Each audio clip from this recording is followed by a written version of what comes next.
பாவமா இருக்கல. அவன் கூட நான் கடிக்கிற 10 ரூபா கஷ்டப்பட்டு இருந்திருக்கேன், தேடி பிடிச்சிட்டு வந்திருக்கேன். இவன் எட்டு வந்திருக்கான், அவன் எட்டு வந்திருக்கான், நீ எட்டு வந்திருக்க. 10 ரூபா போட்டானா பாவமா அழுதாம. அப்ப நீ வெளியே போ, அவனை வர சொல்லு. அது சரி, நீ வாழ அப்படி வெளியே போ. அம்மா வரையும் கூட சொல்லிட்டேன்.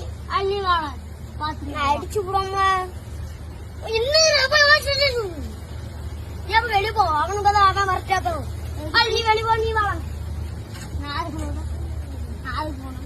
அப்ப நீ தானே அவனு வர சொல்லுத. அவன் கிடையவே கிடையாது. அழுதாம என்ன பண்ணிட்டு போட்டு. அப்ப அவனை போய் தக்காளி என்ன மதிக்க முடிக்கிறீங்க. அன்னைக்கு மட்டும் என்னையே சேர்க்கிறோம். நானே உன்னைய பாண்டதே காலில் விழுந்தனால வர வச்சிருக்கோம். அன்னைக்கு இதை சொல்லுதான் ஒன்னும் சொல்ல முடியாது.